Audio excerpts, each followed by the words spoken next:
Well, hello there, it's Beards and Bangers, and today you're probably going to ask yourself, why is he reviewing another Rover 75? Well, I did say when I reviewed the 1.8 75 saloon a few weeks ago that I wanted to review all the various R40 variants, be it MG, Rover, Tourer, Saloon, all different engine options. So today we're going to have a look at a Rover 75 Tourer diesel. Welcome to Beards and Bangers. So let's remind ourselves of the Rover 75 story. So BMW wanted an all-new platform, Rover wanted to reskin the 600, but BMW, being the owners of Rover Group, got their way and a whole new platform, the R40, was launched. So for the first year of production in 1998, the Rover 75 in saloon form only was built at Cowley in Oxford. When BMW decided they wanted to start building the Mini, which they'd obviously divested Rover Group of, production moved from Cowley to Longbridge. And of course that's now the famous factory with the MG sign outside that we all like to get photographs outside of. But the Tourer debuted a little bit later on.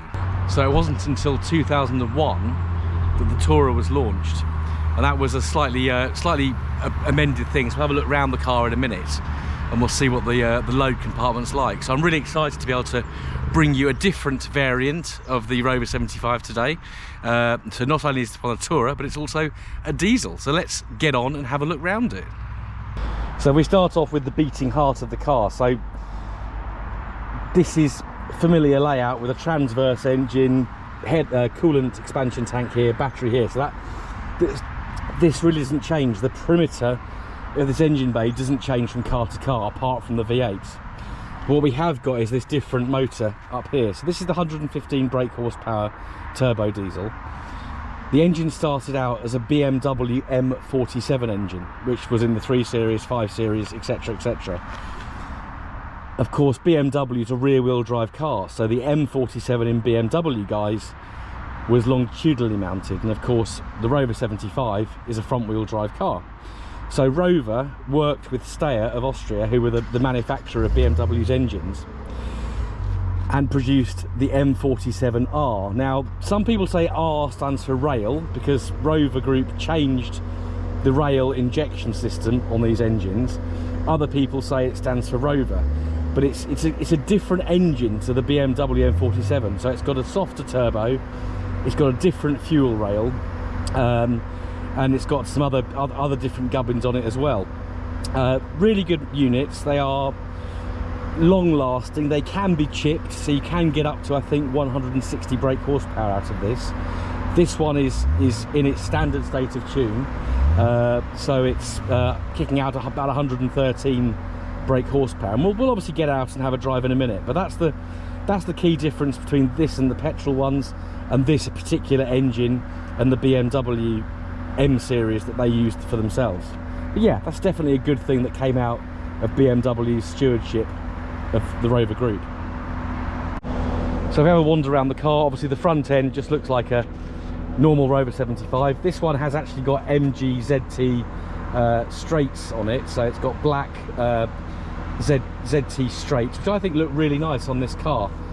Simon, the owner, who's kindly lent me his car for the afternoon, and Simon is also a YouTuber, Project MGTF, do check out that channel. There we are.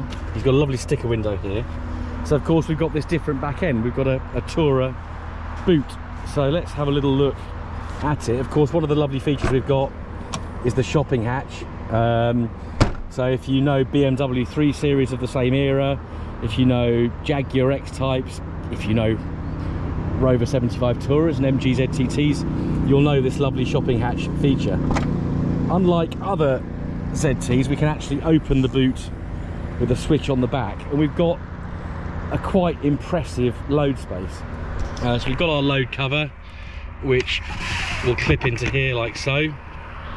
And I think these, with the seats folded down, you've got something like 1,200 cubic feet or something like that, or 1,200 cubic inches of storage space. So they're pretty good with the seats dropped down. But yes, it's a decent sized boot as it is. We've of course got our spare wheel under here.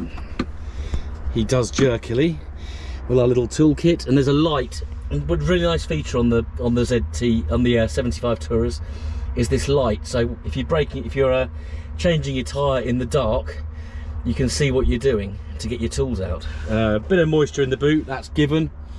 So possibly the rear light seals need replacing on this one, like I've just done on both my ZTs. Yes, it's quite common to see a bit of water in the spare wheel well of these cars. But yeah, really impressive load space. We'll just drop this down, have a little look inside. So I won't go into massive detail because you've heard me reviewing the shape, style of the 75 before. But I always point out this lovely dashboard curve that curves round and then moulds into the doors. I think that's really nice. This being a post-project drive car, we've got a fake wood dashboard, but it still looks really nice, and we can tell that because of the airbag symbol on the passenger side. So if it's printed into the lacquer, then it's a pre-project drive. If it's like a badge like that, then we know it's a post-project drive car. We've got our lovely oval dials in cream with our orange. Can't really see, it's quite bright today, so we can't see the lovely warm orange glow of the lights.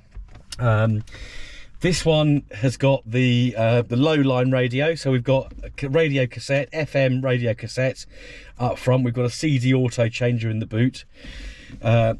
All Rover 75s, it doesn't matter whether they were poverty spec or connoisseur SE, have this same climate control setup. Because this is a connoisseur, so it's nearly top of the range, we've got electric heated seats. We've got an automatic gearbox with sports, winter and economy mode. Don't know how well you can see that. And we'll obviously test that out in a minute. Of course, we've got our armrest. We've got very comfortable leather seats. These ones are actually, let's jump, oh dear, we've lost some trim.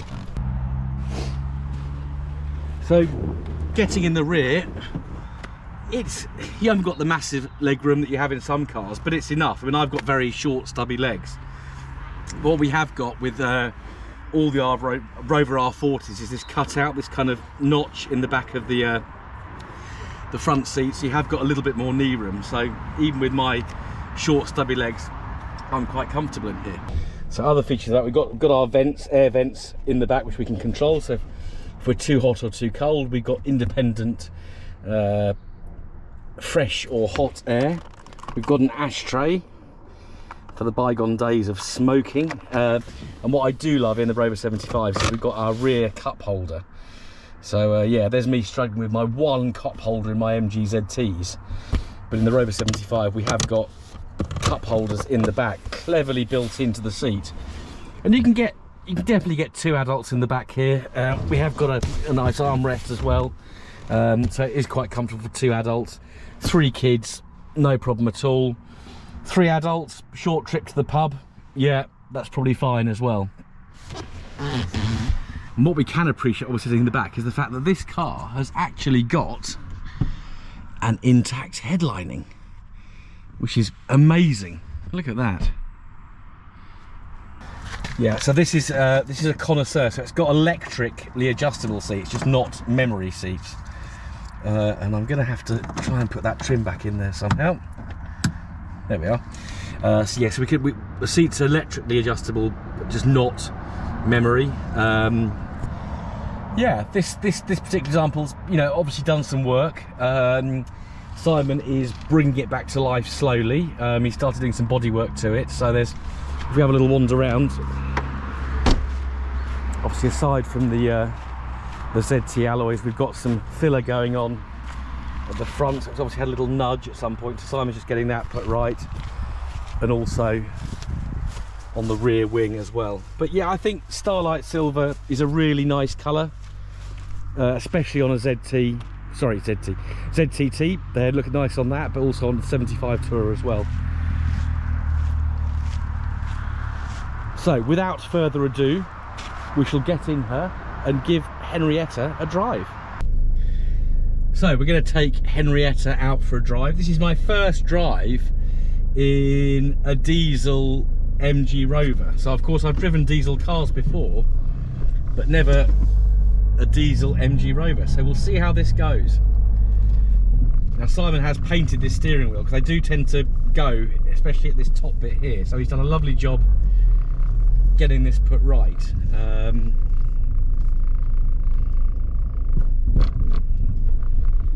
So again, the first thing I noticed has been over a speed bump.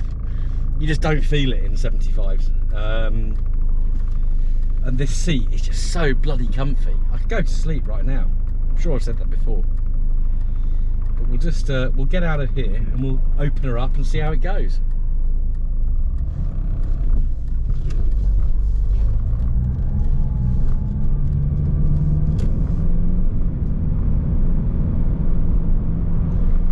So this is it's a decent spec car because it's a connoisseur,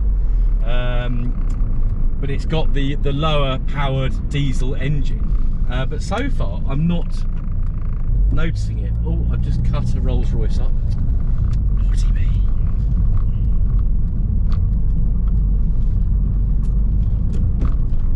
Yeah, that's not too wallowy going round a roundabout. Not going terribly mad, but let's open her up, see what happens. Yeah, that picks up really nicely. That is smooth, and these gearboxes. So it's the Jatco automatic gearbox, and you've got selectable second, third, and fourth gear, and that's just going really nicely on some pretty undulating roads. I'm on a road trip, as you may be aware, so I'm up in Yorkshire. The countryside's amazing, but the roads are very undulating, so it's a good test of any car. So far I'm very impressed with this motor. It's quiet. They're always so quiet, these cars, and it's comfy. You just really don't feel the contours in the road, and at the moment the roads in the whole of the UK are not in the best condition.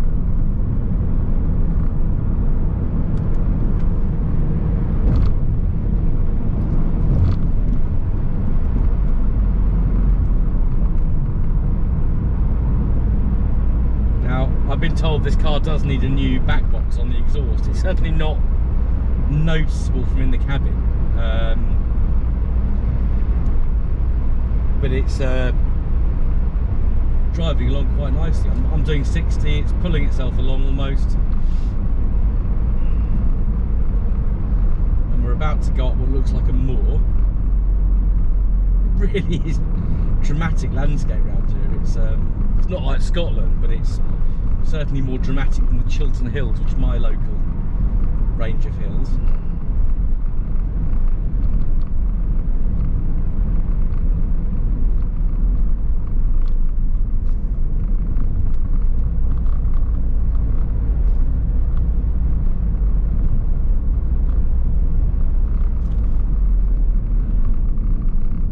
Yeah, the steering's nice and direct. It's not sluggish. Bit of a knock. I think we've got an exhaust mount that needs looking at by the feel of it. The aircon in this one's blowing cold. And of course we've got to remember that Simon's taken this car on as a project. So this was actually owned by Boaty. So this Rover 75 had been passed around like Marilyn Monroe in the 1960s White House. But it is a project that Simon's taken on, and he's doing little jobs to it. I think he's going to make a really nice thing of this car.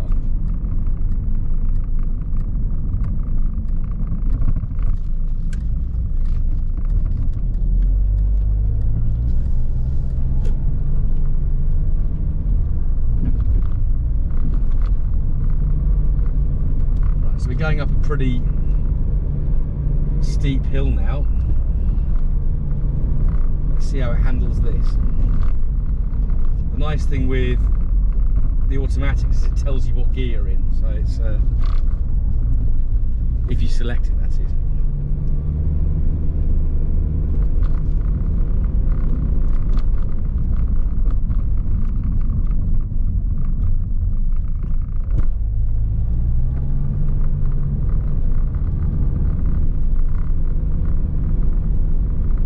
I do quite fancy an automatic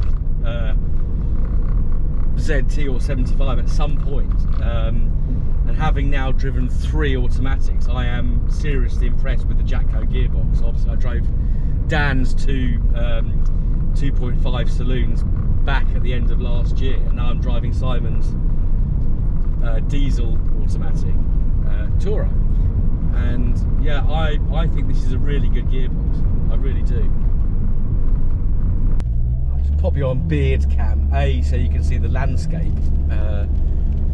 Just sort of heading up onto this hill, and we've got the got loads of wind turbines. Only one of them is turning, but they just look so dramatic on the landscape here, and it's just clouded over. It's a real, it's a very atmospheric afternoon up here for sure. Yes, it's surmounting this hill quite nicely. Just pull over. Oh look, I wonder whose car this is.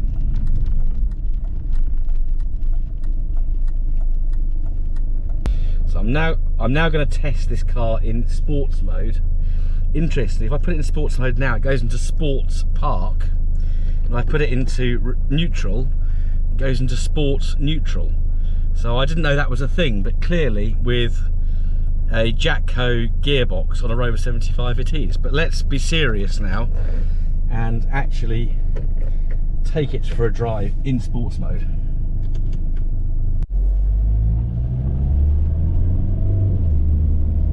Right, so sports, that definitely sharpens the gear change up. I'll let Simon turn round, and then we shall test the sports mode up. Test the sports mode going downhill, which is a fair way of testing a gearbox. So we've just tested out sports reverse. Let's now test out sports drive properly. I'll let Simon get ahead. So he's filming my car while I film his. I need him to get ahead because I'm going to actually plant my foot and see how the kickdown works.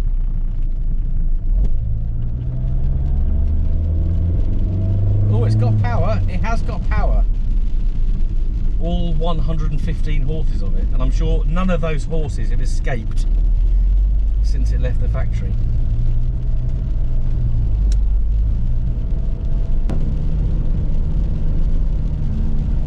I think that's the thing for me with Rover 75s. Like, you feel like you just drive them all day.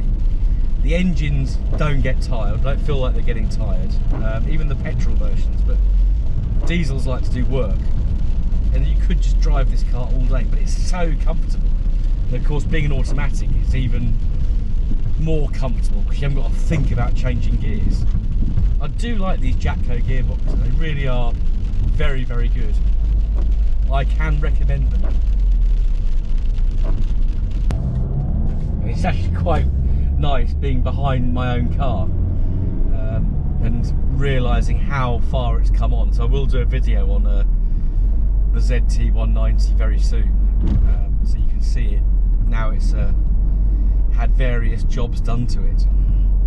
But I'm hoping we get on some open road in a minute so I can really get my foot down and test Miss Henrietta Pie out. Go on, Simon, get ahead.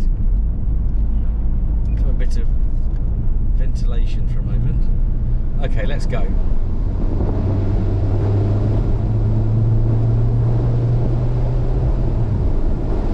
That gets up to 60, no trouble at all. It's not a slouch. It is not a slouch at all. Just because it is the lower powered of the diesel variants, and probably the lowest powered 75 of the lot actually. It doesn't mean it is a snail. It's not at all. But I do want to drive a chipped one of these, and I think I am going to be doing a review on a chipped one of these fairly soon.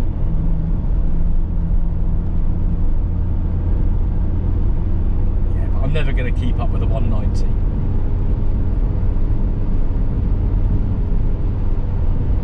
I'm trying though. So we need to conclude about the 75 115 brake horsepower diesel. I think the massive learn for me, and I'm someone who generally goes for the top spec, highest power. But I think the real learn for me, having driven the naturally aspirated 1.8 75 a few weeks ago, and now having driven the diesel automatic 115 brake horsepower, is if you see one advertised and you're interested in buying a Rover 75 or an MG ZT, don't be afraid to go for the lower powered one. They are still good quality cars that pull really well. You know, it's not noticeable when you're driving it. Some people will get these chipped, to get a bit more power, but also to get a better economy. But I think in conclusion, we can say that any Rover 75, any MG ZT is worth considering. So if you are considering one, then don't be afraid to consider the lower specs. Thank you for watching. It's been a pleasure to drive Simon's car, and do check out his channel as well, Project MGTF. But don't forget to hit the like button. If you haven't already done so, hit the subscribe button, and make sure you share with your friends as well. Thanks for watching. Goodbye.